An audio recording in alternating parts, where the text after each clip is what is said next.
Let's get started. So welcome everybody to tonight's webinar. My name is Rafi Shulman and I'm the co-founder of Olim Advisors. Thank you so much for joining us tonight. It's great to have you. I'd like to just take a moment and introduce our moderators who are joining us tonight as well. So we have Eliran Hazaz from Electra, which is one of the large developers in Israel. Then we have Natan Nagar, who works for Omega Mortgage Company. And last but not least, Avraham Levinsky, who is a real estate lawyer. Thanks so much, guys, for joining us. We appreciate it. Hi, guys. So we have over 170 people who have registered for tonight's webinar from around the world. And it's always exciting to me and inspiring to see how many people are interested in having a home in Israel, whether it's to rent a home or buy a home. People from all over the place want to have a home in Israel. And we're here to guide you, to help you, to give you helpful information. Before we get started, I just want to talk about three quick things. First of all, we are going to be recording it. So if you have to leave early, or if you've come late, don't worry about it. We'll send you an email with the recording so you can watch it time and time again and share it, right? If you know people who are interested in this information, if they weren't able to join tonight, forward the email to them. And the more people that can watch this and learn from this, the better. We'll also have a contact information at the end. And we encourage you to reach out to us. You know, the reality is that we're not going to be able to get to everyone's questions. We're not going to cover everyone's topics, and everybody has their own situation. So please reach out to us and let's talk about it. Let's see what your concerns are, what your wishes are, what we can do to help. And we'd be more than happy to do so. We're also going to reach out to you. So if you see on your caller ID a phone number from Israel, that's us calling. Please take a moment, let us know how we can help you, and we will do so gladly. And last but not least, we are also going to be doing a Q&A session at the end. So put your questions in the chat. We're going to get it to the end because we don't want to derail the conversation as we're talking. So feel free to type your questions in, and then at the end, we'll have time to answer questions. Okay. Now, before we get started, I just want to talk briefly about Olim Advisors. Who are we? What are we doing here? Why are we holding this webinar? So if you go back to 2016, we started Olim Advisors to do two things. The first thing was to help and encourage people who wanted to make Aliyah from around the world. So making decisions like choosing the right community, finding schools, finding homes. You know, these are decisions that are very hard to make from abroad. So we wanted to help you do that. Then once you get to Israel, that's when, for many people, it's challenging dealing with the bureaucracy, dealing with the banks, dealing with the government agencies. We're here to help you make the appointments. We tell you what you need to bring. We go with you to the appointments to make sure that everything is done properly the first time. And not only do we help Olim Chadashim or new Olim, but we also offer a variety of services for people who have been living in Israel for a while. So if you have, for families with children with special needs, we have a service for that. If somebody has medical conditions and they need help navigating the medical field, we have a service for that. And last but not least, we also offer a service for people who want to have a home in Israel. One of the common questions that we get from people, whether they're Anglos living in Israel or people outside of Israel, is, what's the process of buying a home like? You know, it's very different from buying a home in the US or Canada, or Australia. And so we navigate people, we guide them through the process all the way from the beginning, helping them find communities, through helping them find a home. And then we connect them with different realtors, mortgage brokers, real estate lawyers, bankers. These are people that we work with closely that can help you close the deal. And at the end of the day, we're involved in the process. We want to make sure that you're getting what you're looking for and that you're not taking advantage of. Okay, so as I said before, feel free to reach out to us. If there's anything we can do, we'd be happy to do so. Okay, so let's get started. So the first thing I want to talk about is, how do you find a community? Okay, a lot of people want to know, they want to have a home in Israel. So just briefly, I just want to go over some of the key points, and then I'm going to hand it over to Eliran to talk about the community, the project that he's representing. So the first piece of advice that I gave to people is cast a wide net. So what does that mean? A lot of people, when they are looking for community, they're only focused on the ones that they've heard of, Ramat Bet Shemesh, or Modi'in, or maybe Yerushalayim, or maybe Tel Aviv. But there's so many other options. There's so many other communities, so many other cities. Some of them have been around for a long time, and some of them are new. So what we recommend to people is cast a wide net. Consider the options, make a longer list, you can always narrow it down. You can always take things off the list. Now, once you've made this long list, what are some of the preferences? What are some of the criteria that you should be thinking about? So the first thing is budget, right? If you can't afford to live in Jerusalem, or you can't afford to live in Tel Aviv, then you shouldn't be looking in Jerusalem or Tel Aviv. So try to understand your budget from the down payment, from your mortgage payments, and Natan's going to talk about this a little later in a little bit more detail, so you really can understand what you can afford and what you cannot afford. The next thing is think about, well, do you want an Anglo community? Do you want a community that has a lot of English speakers? Do you want more of an Israeli feel to it?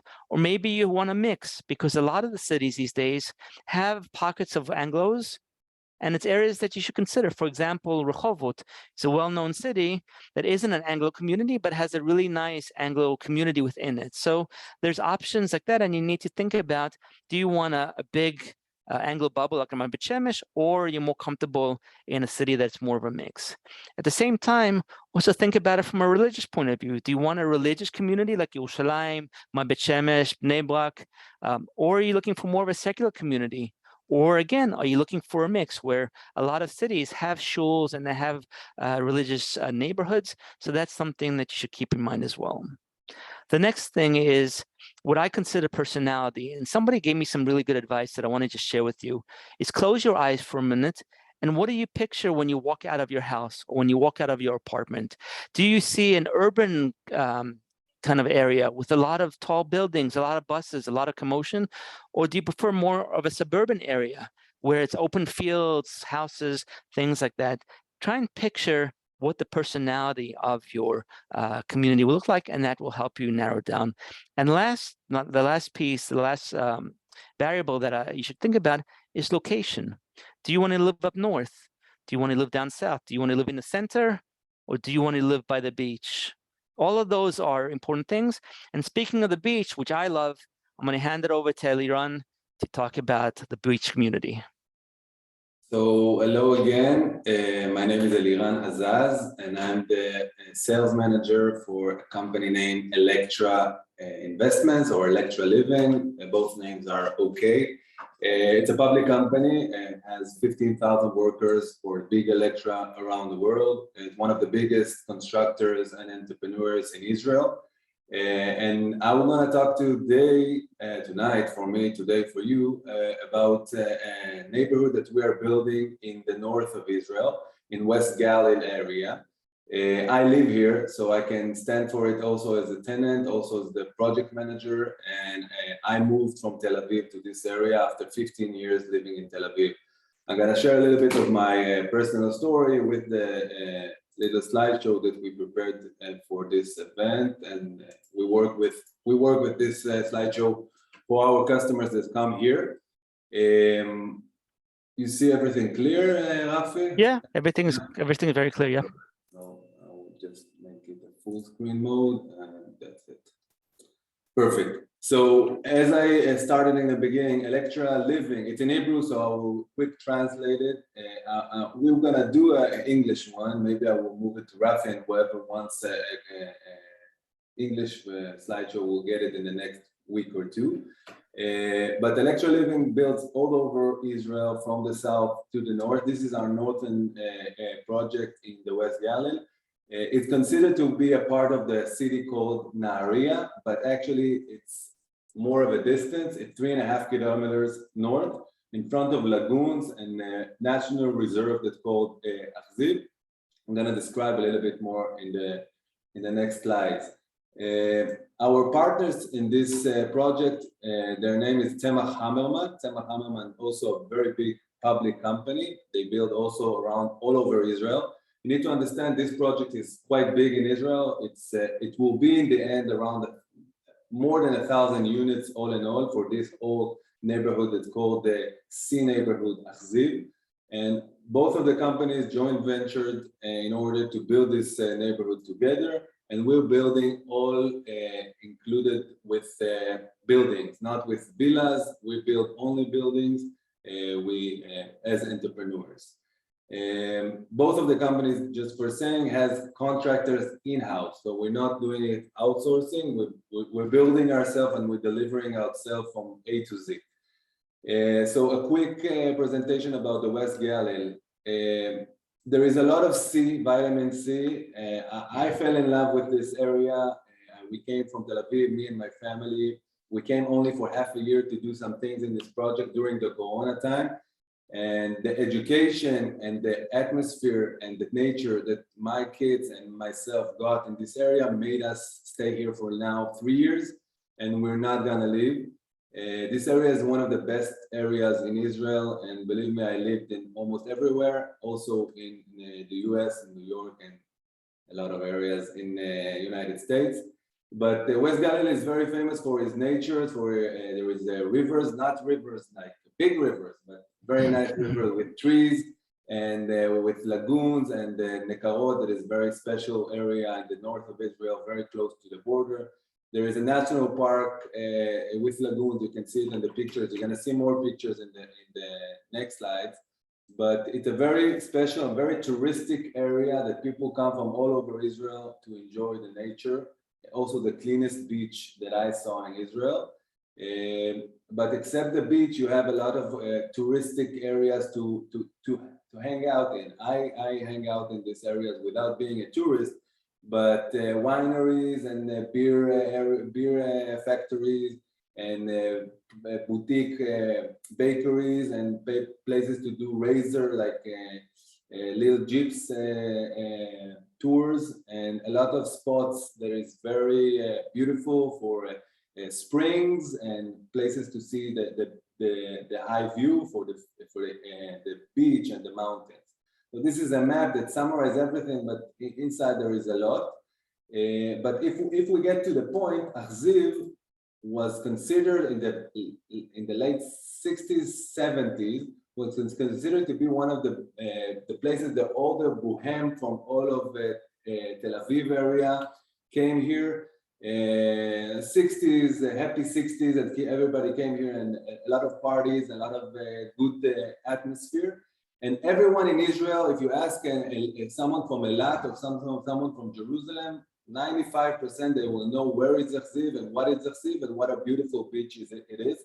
So this is a brand for Israelis for vacation and nature. And this is why we get customers from all over Israel, from Jerusalem, from Eilat, from Hod HaSharon, from Ramat HaSharon, and from the north, from all over. It's not a local project, it's a national project. And also in the last 2 years, we got people from France, from Morocco, from US, from UK, all over.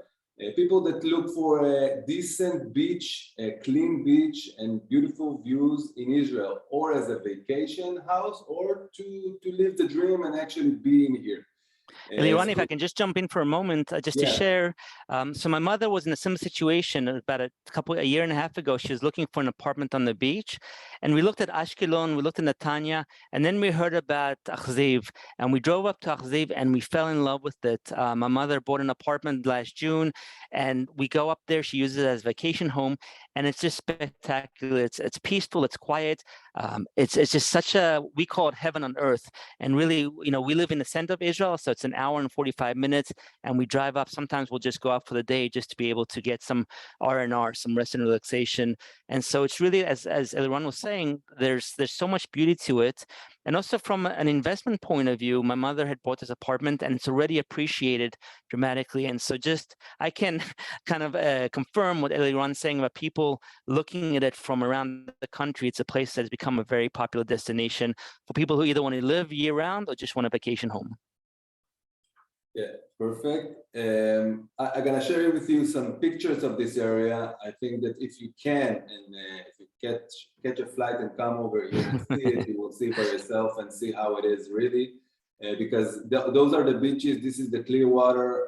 Yes, last weekend I was on the middle of an island on a jet ski when my friend took me to the island, and I saw the whole neighborhood from the other end. So there are islands in front of us and a lot of lagoons in front of the beach. I'm talking about 4 minutes walk with your kid on your shoulders. It's not something that is hard or climbing, or it's walking slowly, whistling and going to the beach. And this is the island that I've been in last weekend, and people come here from with kayaks, with SUPs, with jet skis, with speedboats. There is also a water sport club in front of the neighborhood that takes all this water sports events, and I will quickly go through the layout of the neighborhood. This is the neighborhood. Those are the lagoons. This is the National Reserve. This is a very famous beach in Israel called Banana Beach. It was called Banana Beach. Now it's called Chof Achziv, Achziv Beach.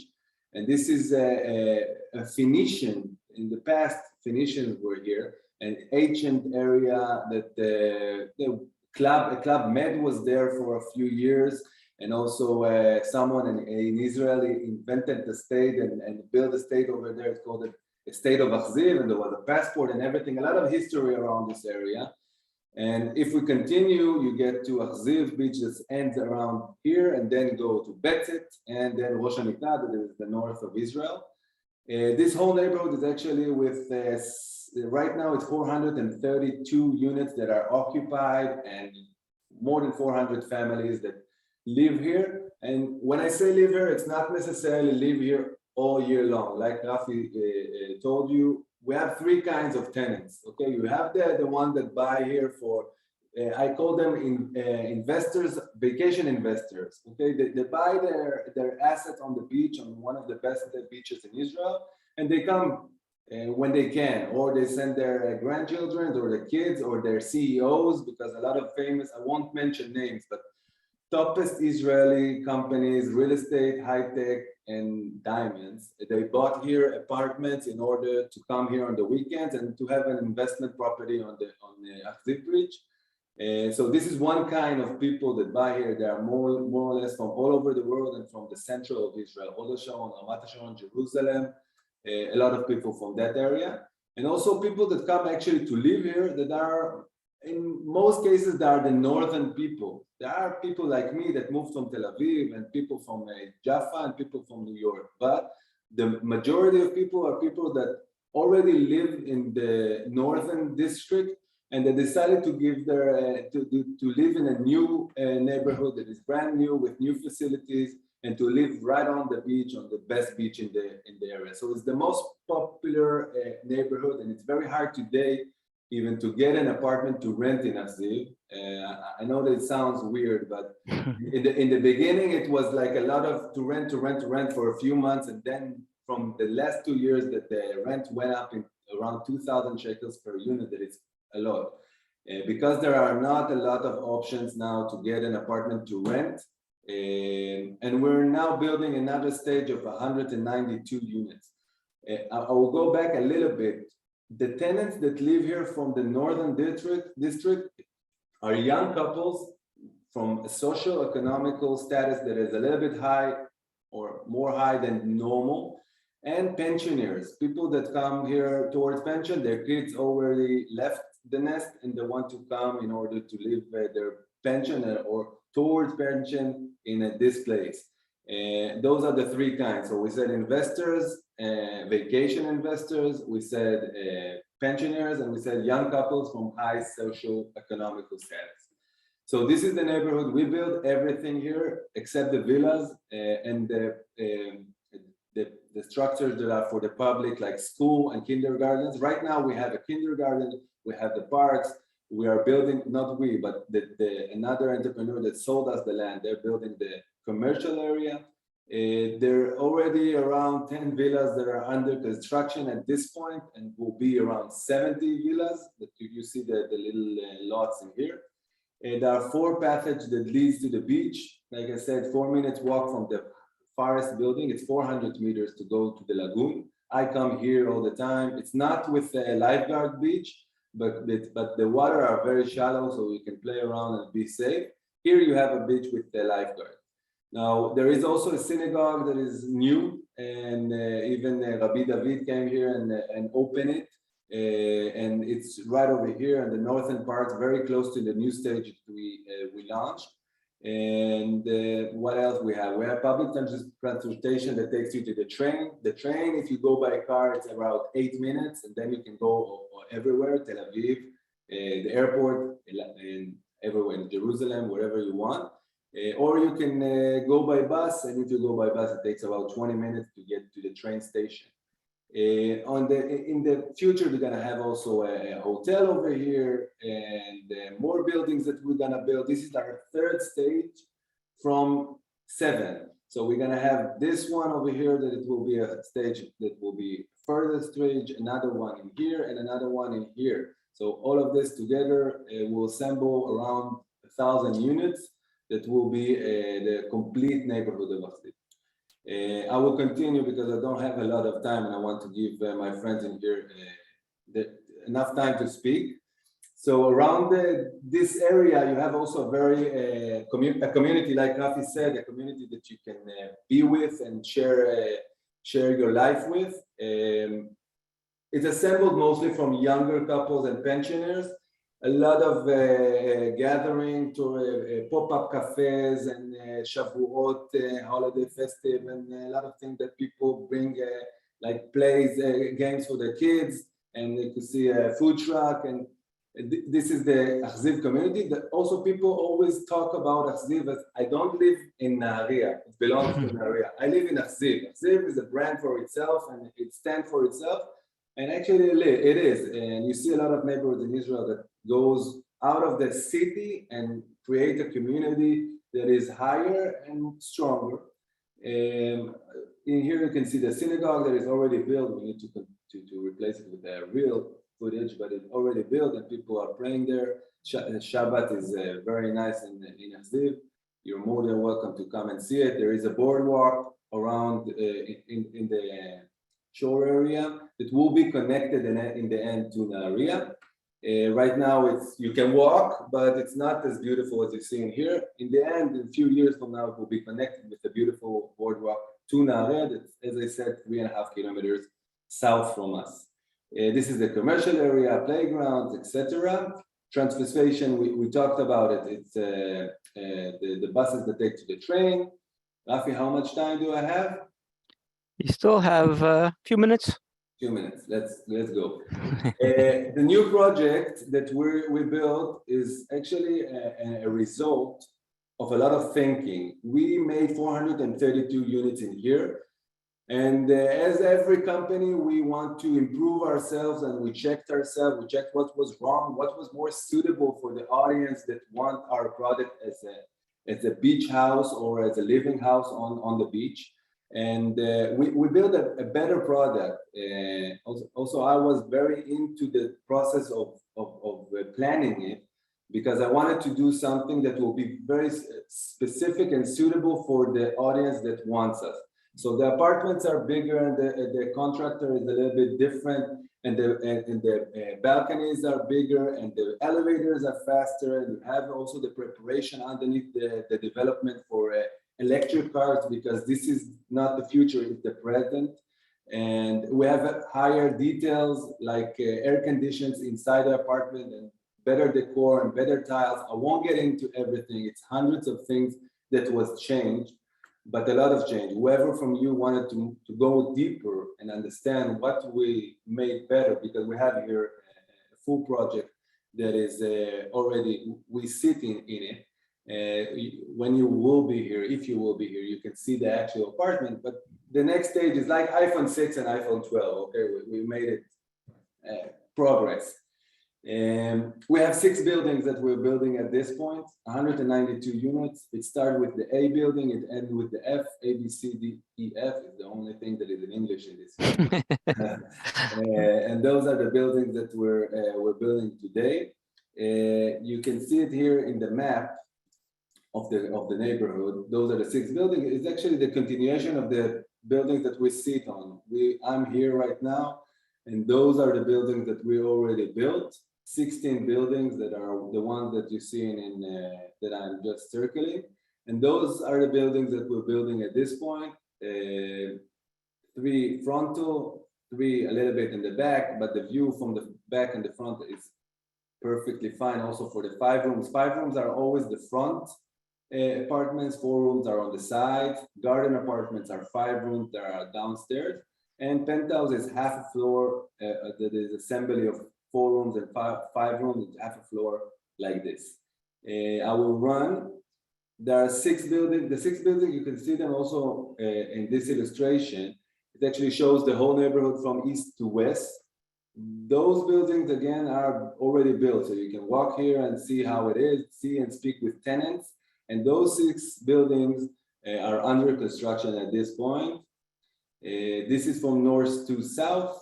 As you see, with the architecture, there is one architect that made the whole neighborhood for the same entrepreneurs. There's one language. So it's not like a patch on this color and that color. It's the strength of this neighborhood is one architect that made his stamp and made one language. But a little bit things we did make different, but by making the apartment bigger, the description of the details inside of them, and also things that we didn't like to make it better. So this is from south to north. This is F building. This is A building. In the 5 rooms, you have also hanging gardens. I won't get into it too much, but it is also a very nice feature. One of the features that was added. So it will be at 27 square meters. If you work with feet, I don't know how to calculate it, so you can take a calculator. But 27 square meters and 120 meters of an apartment. And the 4 rooms is 108 square meters and 14 meters of a balcony. That is the wings in here. That you can see the beach from the bed of the living of the master bedroom and also from the balcony. Garden apartments are downstairs and penthouse are up in there. Penthouse is 164 meters, very big, with a place for a jacuzzi and or a pool. And it's 84 meters of balcony. It's something huge, premium product. And the garden apartment is 120 meters and 116 meters for garden. Private entries. You have also a place that you can put a pool in it, and very high ceiling, 4 meters of a ceiling. So that's about it. I won't get into the fine details of every apartment, and this is the description of the apartments. It's in Hebrew, so we're gonna stop here. If someone else wants more details, Rafi will let you know how to do it. But this is an illustration of 5 rooms and garden apartment and the hanging garden that we have in here. This is an illustration for the 4 rooms with the balcony that goes also from the master bedroom and also from the living room. This is from the master bedroom of the 4 rooms. This is the garden apartment with the place for a pool, as I mentioned. Penthouse, of course, nothing needed to be added. And that's about it. And here I won't get into everything but this is also nice footage to understand where we at. It looks like it's far because it's a panoramic view, but it's 400 meters. And this is the lagoons. This is one of the famous, it's called the Blue-Eyed Lagoon. This is the Chziv Beach, and this is Rosh Hanikra, if you're familiar with. And that's it for me. Amazing. Anyone that just asked about pricing, can you just give ballpark figures? Sure. It's kind of important. There is a scale, okay? You have the most cheapest apartment that won't see the beach will be cheap, and the most high will be higher. But if we talk about average without getting into too much details, 2 million will be around the price for 4-room bedroom, for a 4-room apartment. When I say 4-room, just to be accurate, it's 4 bedrooms, 3 bedrooms and a living room, not like in the US that is. So it's 3 bedrooms and a living room. 5 rooms will be 4 bedrooms and a living room will be for around 2.5 million. And I'm talking about an apartment sees the view, not for the cheapest one. The most expensive will go up to around 3 million. So 2.5 will be a good, decent apartment for 5 rooms. 2 million will be a good, decent price apartment for 4 rooms. Garden apartment go around 2.7 million. And penthouse is 4.8 and towards 5 million. This is the average. Great, thank you so much. Okay, let's switch gears here. I'm going to share Avram's presentation and Natan's presentation. 1 second. Anyone, if you can actually stop the sharing on your end. That's it. Okay. 1 second. Okay.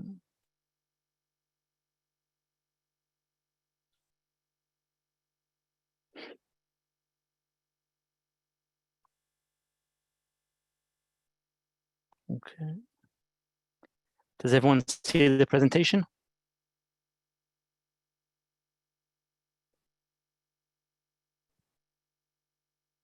Natan, do you see it? Yes, I can see it.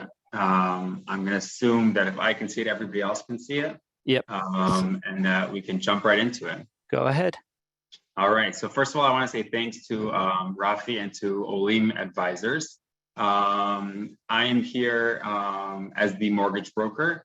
My name is Natan Agar, and I do a whole wide variety of mortgages, financing for businesses as well. Really what I want to get into in the 10 minutes that we have is a general overview. We're going to be covering both the basics of a mortgage, which will include what's known as LTV and income. We're going to diversify a bit just because there are more options than what people generally assume there are.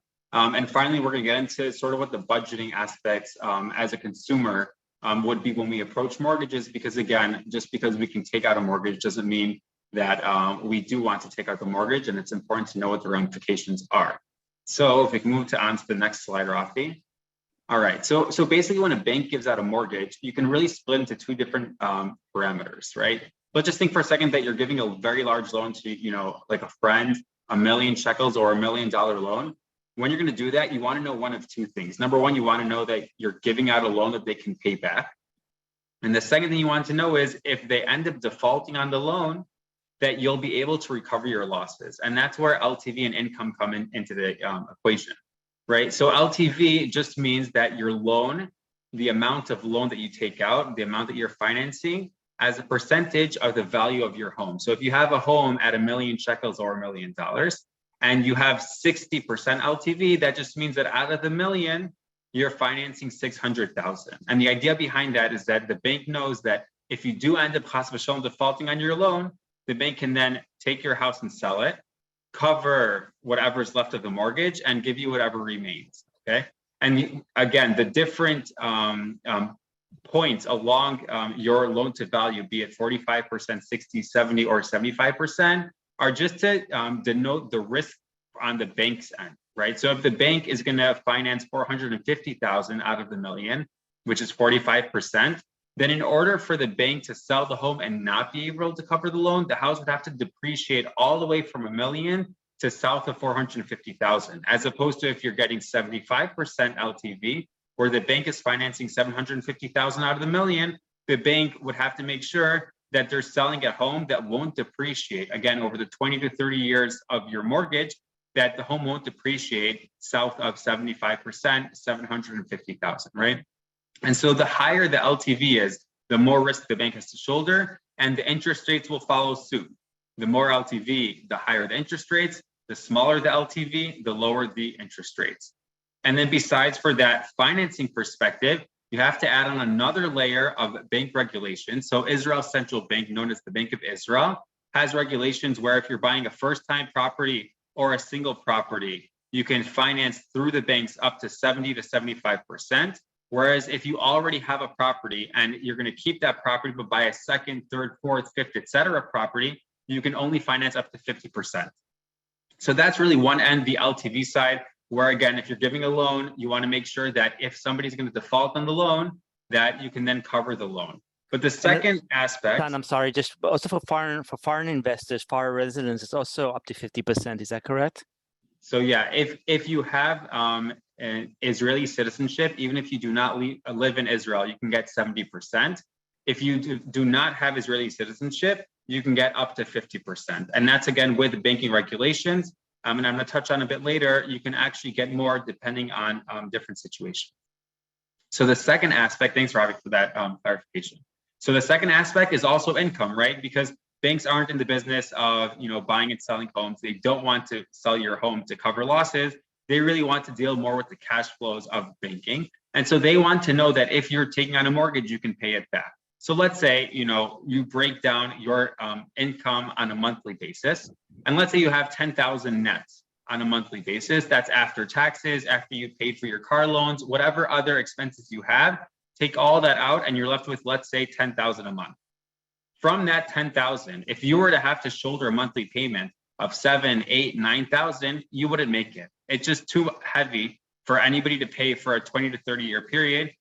To be honest, they probably won't make it past the first year. But again, mortgages are denominated usually in terms of 20 years, 30 years, longer time periods where you want to make it to the end, even with all of life's curveballs. And so banks limit themselves even more strictly than the regulation allows for. And they limit themselves to 34 to 39%, depending on the bank. So if you have a 10,000 monthly income net, then you can pay a monthly payment of up to 3,400 or 3,900.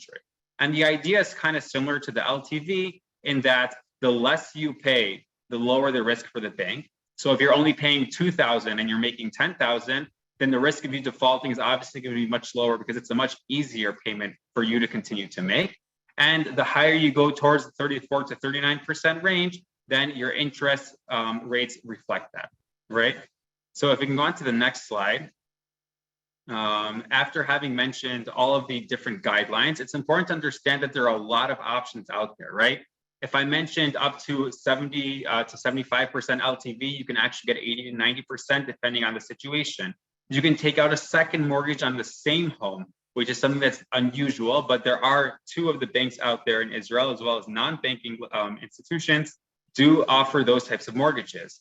Let's say that you're retired and you used to make 10,000 a month, but now you make 5,000 a month. There's no way that you're going to be able to take out a normal sized mortgage and pay 34 to 39% of your net income and meet your monthly payments at the same time. And so there's something that we won't have time to get into within the 10 minutes allotted, but there is something called a reverse mortgage, which then comes along to solve that sort of a problem.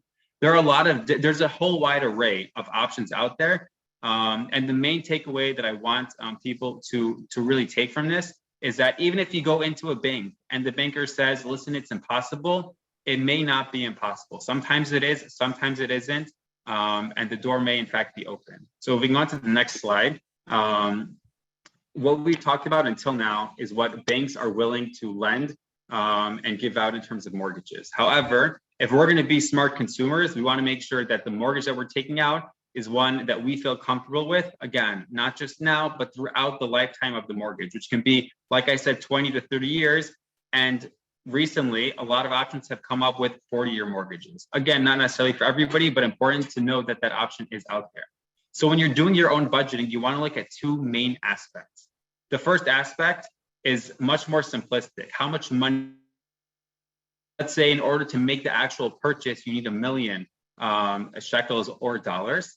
But you haven't yet taken into account the fact that you want to renovate the kitchen, the fact that you want to buy furniture, whatever it is. You want to make sure that you're taking out enough money so you're not scrambling at the last minute and then incurring an inefficient payment plan for the sum of your loans. On the other end, you don't want to take out too much money because whatever money you take out, you're paying interest on, right? So that's really the first side of it. When you're budgeting A to Z, you have to make sure that you're taking out the right amount of money from the get-go. But the other aspect to it, and this is really important, is that because Israeli mortgages are super dynamic, and I'm going to expound upon that in just a second, but because they're super dynamic, your monthly payments are going to change, right? And if they're going to change and you're going to go through life with your mortgage, you want to make sure that you're taking on a monthly payment that's conducive to your lifestyle, right? You don't want something that's going to be too little, which would mean that you're paying down your mortgage inefficiently, but you don't want something that's going to be too much of a burden to shoulder, because again, if you're buying a home, you're doing it because you want to improve your quality of life, definitely not because you want to degrade it. And so when you take into account how you build your mortgage and what you're going to include in your mortgage, you're going to take into account the fluctuation of your monthly payments. And I'm going to explain right now what I mean by that. In the US, you can get a fixed rate. You can get a 30-year fixed rate. In the UK, you can get, it can change every 2 years, every 5 years. In Israel, not only can you get a fixed rate or a variable rate, not only can you get a variable rate that varies on a monthly basis, annually, 2.5 year, 2 year, 5 year, etc. You can actually mix and match between them, creating multiple subloans. And you can decide each of those subloans if you want to index it to the CPI, which is to inflation, or not index it to CPI, to the consumer price index. So you have a ton of options, a near infinite amount of options, where you can denominate the amount of time that you want each subloan to last for, the exact sub-loan that you want. And as a result, your monthly payments are probably not going to be denominated in just a fixed rate mortgage, because that's extremely inefficient and a lot of money can get lost or transferred from your pocket to the banks. And so when I talk about getting A to Z, budgeting A to Z, so that when you start and when you end, you're making sure that your monthly payments are conducive to your lifestyle, it's extremely important to understand the effects on you as we all go through time. So if we can just scroll through, I think, the next 3 slides. This is something that we really go through with our clients, where we run our own internal simulations using both the Bank of Israel as a touchstone, but also talking about what happens if a central bank says that there won't be inflation and there is inflation. What happens if they say that rates will not rise, but rates in fact will rise? We really make sure that we do our own internal risk management as per the appetite and lifestyle of each of our clients, because that's something where if you maximize on that, you both end up with a more comfortable mortgage and you end up with a mortgage that is a lot less expensive. If we can go on to the next slide, I just want to end off with something that I think is really important. Not only are Israeli mortgages on a fundamental level slightly more complicated, but Israeli bureaucracy is a heck of a lot more complicated than it is outside of Israel. And so if your normal mortgage in anywhere else in the world can take a month and a half, your normal cookie cutter mortgage here in Israel can easily take around 3 months. And so if you want to know when is the right time to reach out for mortgages, it's important to reach out even up to 6 months before you actually make your purchase. Again, worst case scenario, you're getting pre-approved, but at least you're not finding yourself backed into a corner. And that is something that is extremely important. And if you're going for a more complicated mortgage where, let's say, you're making aliyah, then reach out somewhere between 6 months to a year ahead of time. I think I've used up all of my time, Rafi. No, so it's been good. I just you. want to add, sorry, before you leave, just one last point to that, Natan, is that properties really move quickly. And I know right now it's a seller's market in many markets throughout the world, but especially in Israel, if a property is priced right, it's not going to stay available for long. And so we've helped and we've dealt and we've seen so many people who find something that they like within their budget, and then they start the process. They start the process of approving for a mortgage. They start the process of working with a lawyer. And by the time they've made enough progress, it's too late already. The apartment has been sold. And so just to echo Natan's point, it's good to have your ducks in order. It's good to have the mortgage process, to understand the mortgage process. It's important to understand the legal process. So when you do find something, you can move quickly. And so I completely agree with Very Natan. true. Being prepared can only work in your favor. Absolutely. Thanks, Rafi. My pleasure. Thanks, Natan. All right, Avram, moving on to you. Shalom, Rafi. Tell me if you hear me. Yeah, we hear you loud and clear. Okay, thank you very much. Thank you, Nathan. Really interesting. Thank you, Eliran. And thanks, Rafi and Olim Advisor. That we know each other for many, many years, and we do a lot of things together. It's a pleasure to be here and to speak with all of you, which is really sad to me that I cannot see you right now, but anyone from you that will want to speak with us, will be able to do so, and I will be happy to do so, just as anyone else from this panel. All of us just want to speak with you and will be happy. Before I will tell what am I doing and who am I just want to say that the last point that Natan said, and that Rafi just mentioned as well, is very, very correct, because I see this all the time. Just this week, someone called me from South Africa.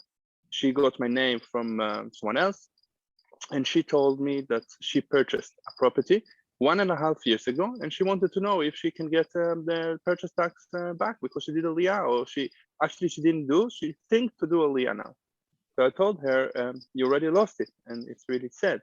So it's really, really clever to come before you do any transaction, before you do anything, and as soon as you can, because again, not every mortgage guy knows about Olim like Natan, and not everyone like Rafi deals with Olim, and myself, and now I will tell what I'm doing, also deal with Olim and with overseas clients. So this is what my office is expert. My name is Avram. I didn't represent myself clear enough. So my name is Avram Levinsky. I have a law office which deals with real estate transactions for overseas clients and investors, and mainly A lot of them are people that for sure doing Aliyah, and we deal with this every week. Every year we do like around 100 transactions for overseas investors. And this what we do, so it would be a pleasure to speak with each one of you that you're interested, and probably I know some of you that I cannot see, but I probably know. Okay, let's start the presentation.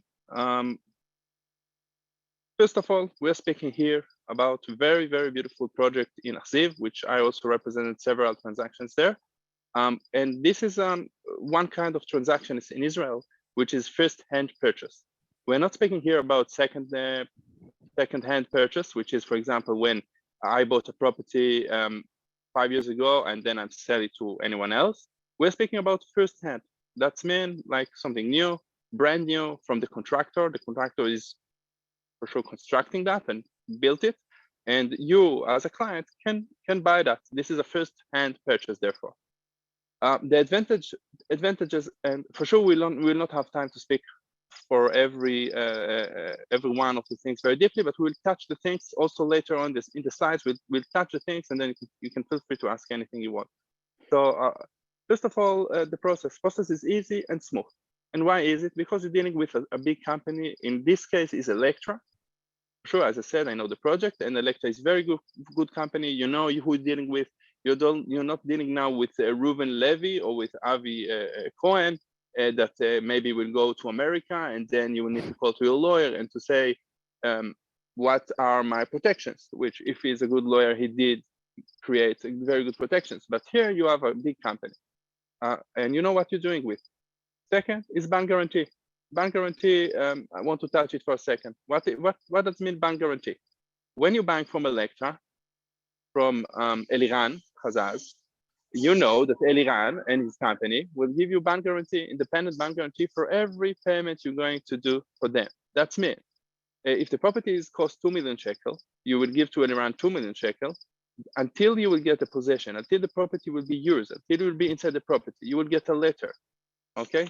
Just like letter like that will be written. We, Bank Poalim, not Electra, not Eliran, not Natan, not anyone else. We, Bank Poalim or Bank Mizrahi, or one of the biggest banks, give you independent bank guarantee. It is very, very important term that I want you to remember.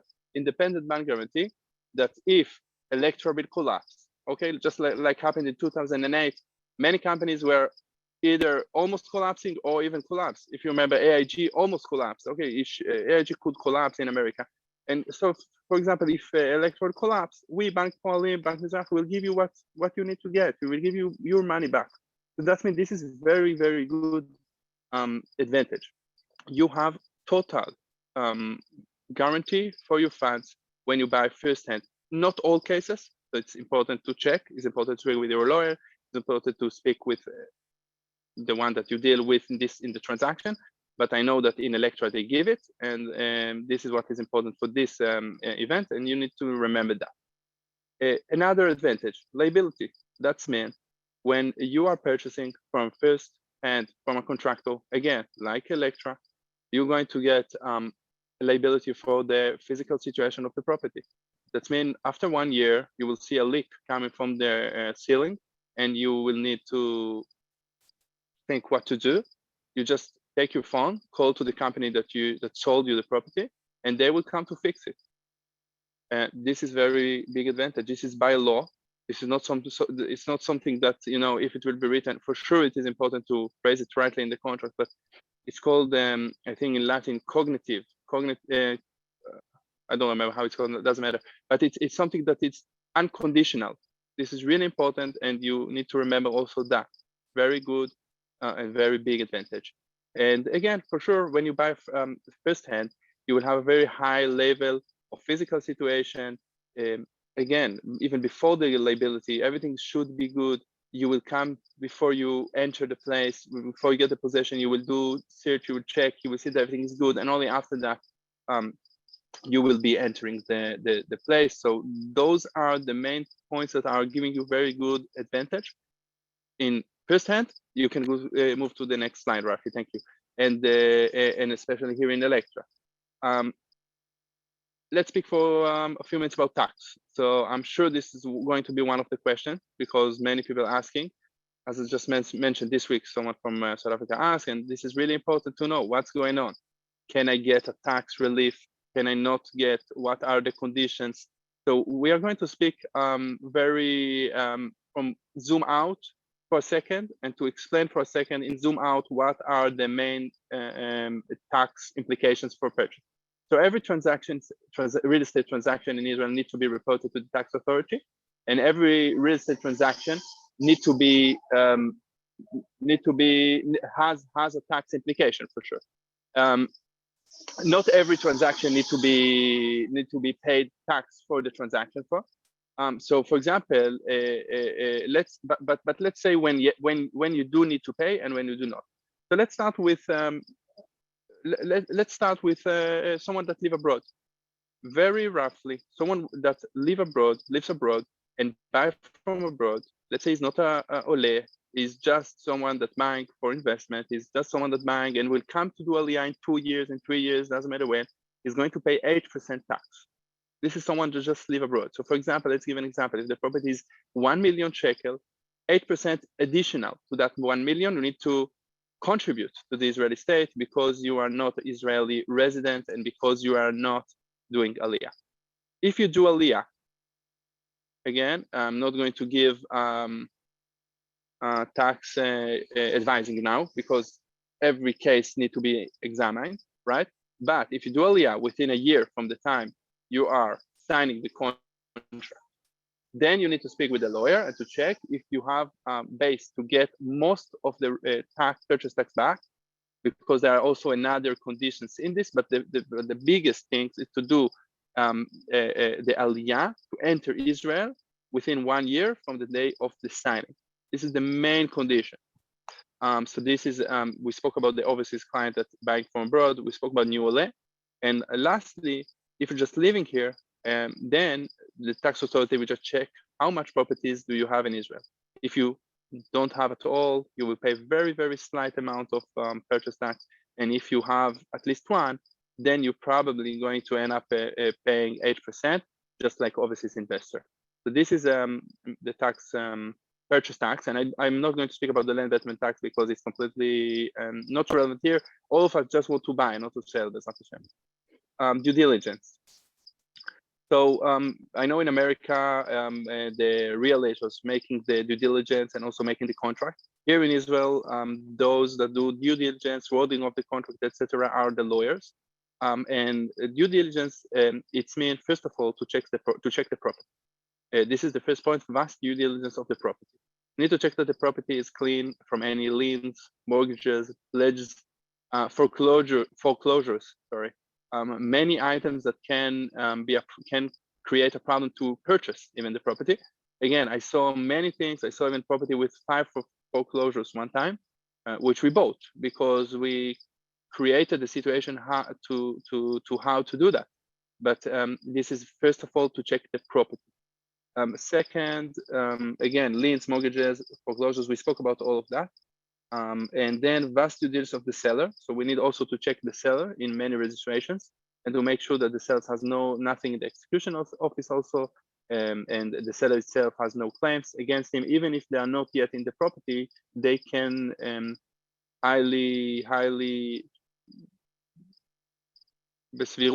very, very reasonable situation can, Go ahead. Okay. Very probably can impact us. So even for that, it's really important.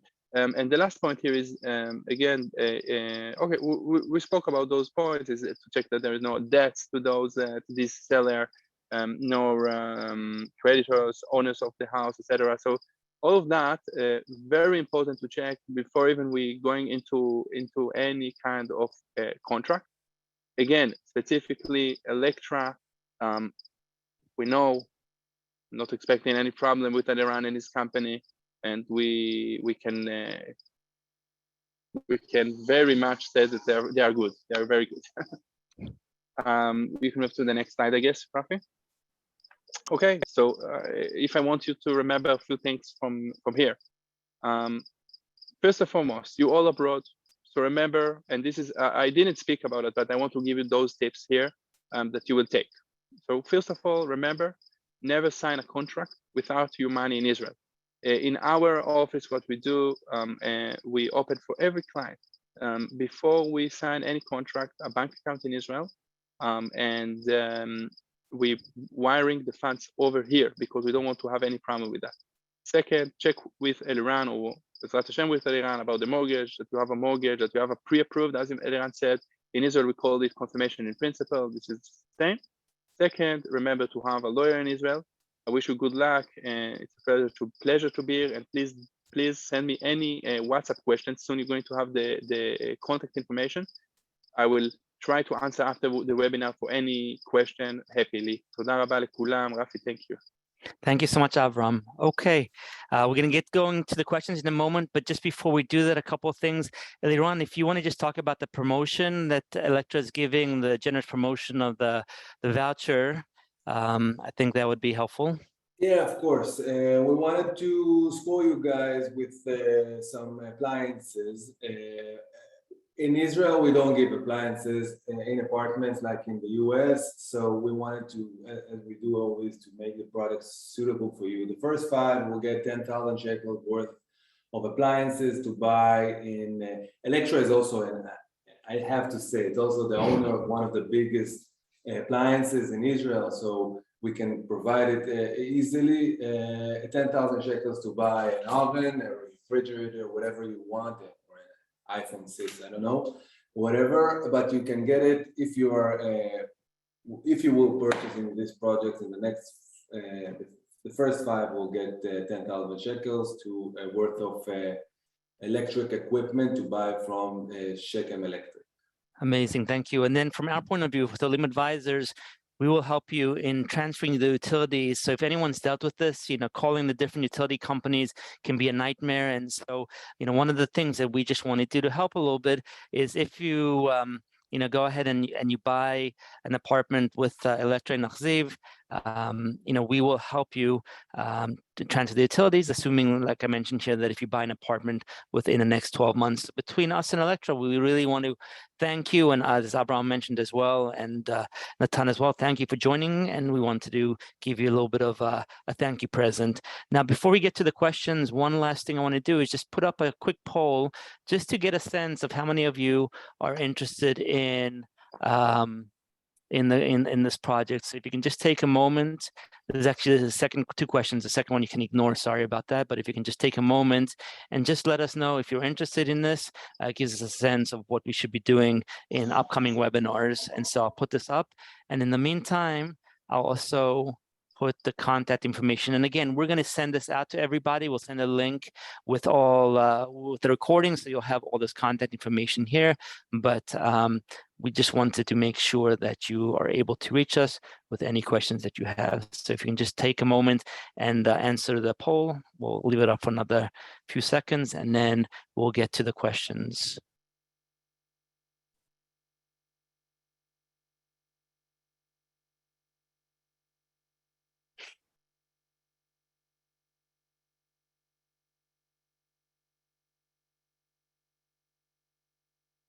Okay, excellent. Thank you very much. Okay, so let me just shut down this. Okay, so one of the questions, Eliran, was about getting to Haifa. Somebody was asking how easy, how quick it is to get to Haifa from Achziv. Yeah, I answered it I wrote it, but it will take around 40 minutes. Depends. If I will go right now, it will take 30 minutes to get to the top of the mountain. But around 40 to 1 hour. If it's the early mornings, everybody is going to work, more or less. You have also the option of getting on the train. It's, as I said, it's 8 minutes to go to the train by car, 20 by bus. If you have a taxi or something, it will take 8 to 10 minutes to get there. And then from with the train, I have a doctor friend that works in the biggest hospital in Haifa, Rambam, and he lives very nearby me, and he goes by train because it's easy. So, right. And there's a question here also about just getting to medical centers and shopping. And I know from our experience, whenever we go, there's a supermarket, Rami Levy, that's, you know, a 3-minute drive. You can actually even walk there. And then Nahariya, which is a 5-minute drive, there's a hospital there. There's, you know, all the different Kupat Cholim, the doctors. And so, you know, you're so close to a pretty big city, but yet you're removed, as Eliran was saying before, it's kind of its own, you know, neighborhood with its own personality in life, but it's convenient. You know, we go in, there's so many restaurants you can just go and eat and enjoy, and so it's great to be able to either hop on a bus to you know, you could probably even run there if you wanted to, but it's pretty close. Yeah, right now we have everything and nothing in the same time because we enjoy the silence, and we have everything very nearby. Since Corona, I haven't been in the supermarket. I order everything online, but 3 minutes drive from here, you have a supermarket, and we're building now, not us, but the company that sold us the land, they are building now 3,000 square meters of commercial that will give an answer for a grocery store and a sushi area, ice cream, whatever will be there and will be comfortable. Amazing. Yeah, there's a question here about the religious, about the shulin. So when I go, I know that there's 3 minyanim every day, the shacharit, mincha, and arvit, and in the summer there could be 60, 70 people there on Shabbat, and you know, even off season, they don't have a problem getting a minyan. So it's the shul, as Eliran was saying, was built probably 6 months ago or so. It's brand new and such a warm community. So if you're looking for that, also there's an air roof, so that's really important for people. You know, you can walk around there and you can carry, and so from a religious point of view, it has a lot of that as well. There's a question here about safety. Eliran, maybe you can just talk about, you mentioned you have little kids there. Maybe you can just talk about the safety of the community. What do you mean by safety? Just like walking around. Like, do you feel like you walk around at night and, you know, like, we moved from Tel Aviv in here and I feel much safer. My kids are walking around. I never felt even the slightest, and I'm Polish, you know, I'm scared all the time, but I never felt threatened in this area. It's so, again, social economical status stands for normally less crime, less problem with that. For me, it's the safest place on earth. Right. Natan, there's a question here about transferring money. So, if, you know, you and Avram talked about transferring money beforehand. What are the different options when you talk to clients? What are the options for them to transfer a large amount of money? So there are a few different companies that actually do the transfers. Obviously, if you're going to do a bank transfer, everybody, banks and non-banks, all incur their own fees. It's kind of one of those things that are a little bit more dynamic, and I really help clients more on a case by case basis. Either way, the variety of options are enough that any specific client with any specific case is going to get their needs met. It's not something that you necessarily need to plan out ahead of time or choose a specific company that far ahead of time. Yeah. Right. And as Natan mentioned, we work with one specific company for a while. And so if you are looking to transfer money, not directly through a bank, reach out to me and I'd be happy to introduce you to that company. Right. You can actually get a slightly discounted exchange rate. So that's always beneficial. Great. So I think I'm just skimming through. I think we've covered most of the questions. And again, you know, I know that you have many questions that we haven't been able to get to and that you still have. So feel free to reach out to us. And thanks again to Eliran, Natan, and Avam. Thank you so much for your time and for the information. I hope you have a Shavua Tov. Keep well. And thank you to all of you for joining us. And look forward for other webinars we can be doing in the future. Take care, everyone. Have a good week. Thank you very much. Take care. Thanks for your time, everyone. Thank you. Bye-bye. Thank you very much, guys.